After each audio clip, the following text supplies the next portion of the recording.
Hello दोस्तों, आप सभी का स्वागत है फिर से हमारे एक नए वीडियो की श्रृंखला में।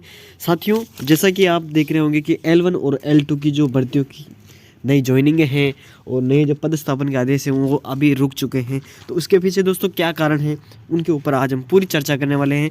और दोस्तों प्रोविजनल और रीसफल वाले और वेटिंग वाली लिस्टें कब आने वाली हैं, इसके ऊपर भी हम पूरा डिस्कस करने वाले हैं।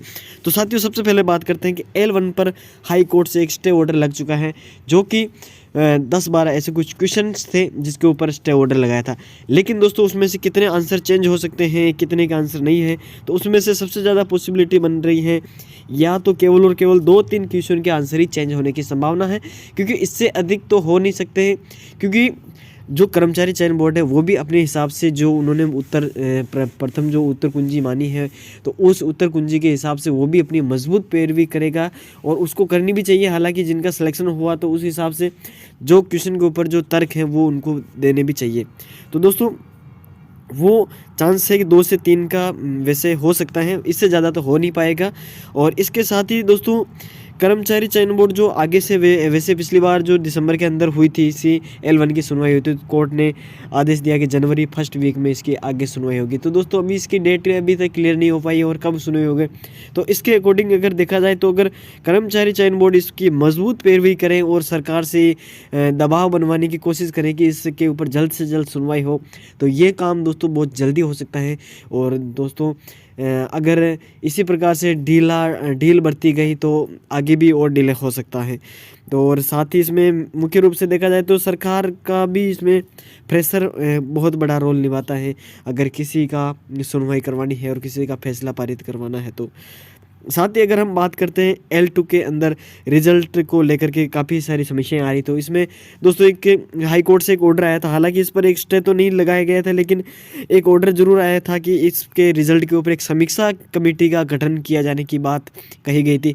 तो दोस्तों वो भी अभी तक बोर्ड की लापरवाही के तहत गठित नहीं की गई है, यानी कि कहीं ना कहीं बोर्ड भी इस भर्ती में डिले कर रहा है, वो भी चाह रहा है कि थोड़ा डिले हो, यानी कि कार्य करने की मंशा उसकी भी बिल्कुल नहीं है।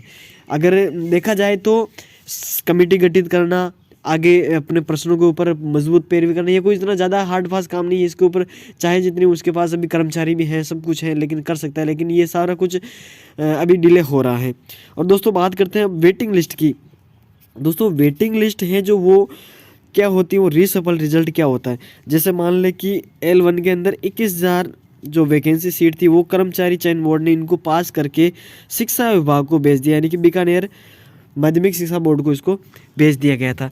लेकिन उसके बाद क्या होता है कि अगर कोई विद्यार्थी जो कि ज्वाइन नहीं कर पाता है, यानी कि ज्वाइन नहीं कर पाता है, यानी कि या तो उसका किसी दूसरी भर्ती में हो जाता है या फिर वो किसी कारणवश उसको ज्वाइनिंग नहीं लेता है, उसको जिला आवंटन भी हो जाता है, सब कुछ हो जाता है काउंसलिंग के बाद में।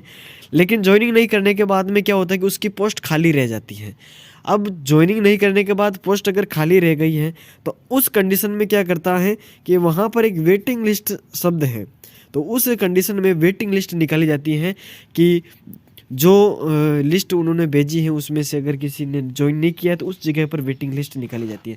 लेकिन दूसरी तरफ अगर कोई विद्यार्थी अगर प्रोविजनल में रह गया, यानी कि प्रोविजनल में सूची में उसका नाम आ गया और उसी के साथ जब प्रोविजनल की जांच होती है, डॉक्यूमेंट वेरिफिकेशन होता है, तो तब कोई विद्यार्थी अगर वहाँ से बिल्कुल बाहर हो जाता है, किसी डॉक्यूमेंट फर्जी पाया गया या कुछ भी त्रुटि आ गई, तो वहाँ से अगर कोई विद्यार्थी बाहर हो गया, यानी कि शिक्षा विभाग को जब 21,000 की सूचना भेजी, उसमें से अगर प्रोविजनल वाली लिस्ट में से कुछ गए या 100-500 विद्यार्थी अगर कम पड़ गए, तो उस जो कम पड़ गए यानी कि जिसको अपात्र घोषित कर दिया गया, तो उसके ऊपर एक रीसफल रिजल्ट यानी कर्मचारी चयन बोर्ड एक रीसफल रिजल्ट जारी करता है, जिसमें पुनः नए विद्यार्थियों को सिलेक्ट करके उस माध्यमिक शिक्षा बोर्ड के पास एक नया आंकड़ा भेजा जाता है।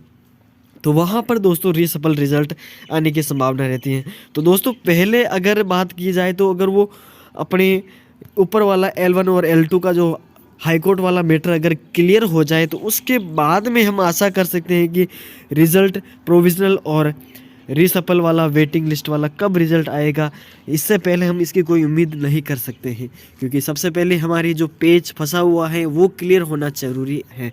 तो दोस्तों इसी प्रकार की नई अपडेट्स के लिए हमारे चैनल को सब्सक्राइब कर लीजिए और नई आने वाली भर्तियों के लिए भी हम जल्द से जल्द क्लासों का एक महा सीरीज़ लेकर के आ रहे हैं।